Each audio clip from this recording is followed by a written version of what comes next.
जड़त्व आघूर्ण संबंधी प्रमेय, ठीक है।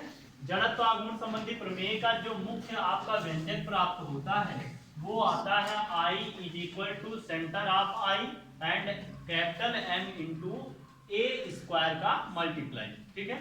इसको हम लोग कैसे निकालेंगे उसको देखते हैं कि अगर मान लेते हैं सपोज दैट एक पिंड है, क्या है, एक पिंड है और इस पिंड में ढेर सारे पार्टिकल हैं स्मॉल m के द्वारा, जैसे m1 m2 m3 ओवरऑल।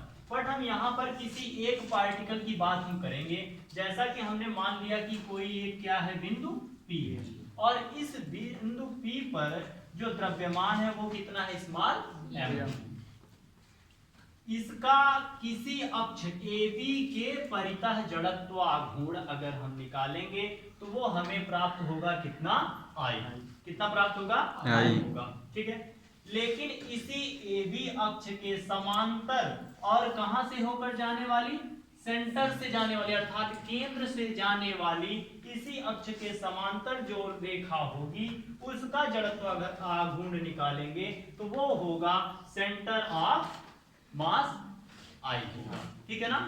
लेकिन यहाँ पर बात आती है कैपिटल M और A स्क्वायर की। इसको यहाँ पर ध्यान देंगे कि ये जो हमारा P बिंदु है और मास क्या है, स्मॉल m है, इसकी AB अक्ष के परितः चूंकि हम जड़त्व आघूर्ण निकाल रहे हैं इसलिए इसकी कुल दूरी यहाँ पर हम ध्यान देंगे, क्योंकि हमने आपको बताया है इसके पहले की वीडियो में भी आप लोगों ने देखा होगा कि जो I होता है वो m और r का क्या है, स्क्वायर भाग में मल्टीप्लाई करके बनता है। यहाँ पर जो ये r की टोटल वैल्यू है, कहने का मतलब मैं इसे कैपिटल R कर दे रहा हूं बिकॉज यहाँ पर जो कैपिटल R है वो कुल दूरी कितना, a और स्मॉल r से मिलके बना, अर्थात यहाँ से यहाँ तक की दूरी की बात कर रहा, इसलिए यहाँ पर हो जाएगा m और ये क्या हो जाएगा, r के स्थान पर a प्लस r का होल स्क्वायर। जैसा कि हम जानते हैं कि I is equal to summation of m और क्या हो जाएगा, यहाँ से r के स्थान पे मान रख देंगे तो हो जाएगा r प्लस a का होल स्क्वायर, ठीक है। इतना अगर आपके समझ में आया है तो आप आगे देखें, I इज इक्वल टू क्या होगा, summation of m at is बना रहेगा और यहाँ पर ये आपका है फार्मूला a प्लस b का होल स्क्वायर हो जाएगा। यहाँ पर आप जानते हैं a square plus b square plus 2ab होता है, तो इस हिसाब से यहाँ क्या हो जाएगा, यहाँ हो जाएगा r square plus a square plus 2ar, क्योंकि देखिए m का पूरे में मल्टीप्लाई है इसलिए I इज इक्वल टू क्या हो जाएगा, summation of mr square plus summation of m a square और प्लस यहाँ हो जाएगा summation of m 2m a r हो जाएगा, ठीक है। यहाँ स्क्वायर नहीं होगा, क्या होगा 2ma r होगा। क्योंकि यहाँ पर देखिए थोड़ा सा हमें ध्यान देना होगा इस कंडीशन के लिए कि यहाँ समेशन ऑफ 2mr है, तो यहाँ पर देखिए a को अगर हम आगे लिख दें 2 भी ऐसे कर देते हैं 2a और हो जाएगा mr, ऐसा लिख सकते हैं कि नहीं लिख सकते, लिख सकते हैं, ठीक है, क्योंकि मल्टीप्लाई में आगे पीछे करके हम लिख सकते हैं बिकॉज यहाँ ये mr जो है इसके केंद्र पे, इसके केंद्र से जो है जड़त्व आघूर्ण की गणना करेगा, इसलिए जो इसका मान होगा वो क्या हो जाएगा, 0 हो जाएगा। कितना हो जाएगा, 0 हो जाएगा।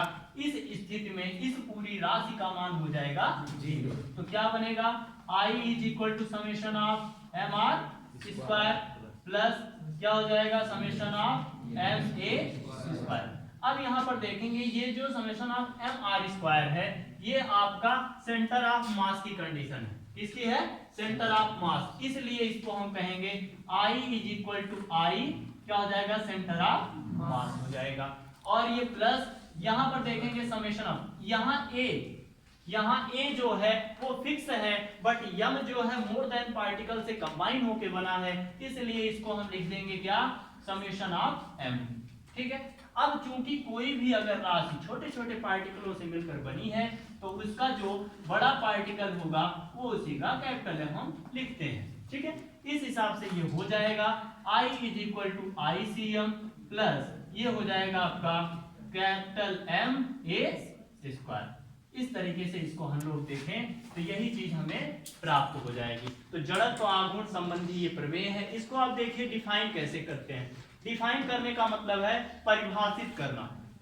सबसे आसान तरीका आपको हम बता रहे हैं कि कभी भी कोई भी प्रमेय हो, कोई भी आपका थ्योरेटिकल पोर्शन हो, उसको डिफाइन करने के लिए आप उसके केवल फार्मूले में दर्शाई गई राशि को समझ लीजिए, तो उसे सबसे बेस्ट तरीके से आप डिफाइन कर सकते हैं। जैसा कि आप देख पा रहे हैं यहाँ पे I = ICM + MA²। इसको देखिए कैसे ओरल परिभाषित किया जाता है। जैसे कहने का मतलब है किसी अक्ष का जड़त्व आघूर्ण, किसी अक्ष के परितः किसी पिंड का जड़त्व आघूर्ण क्या है?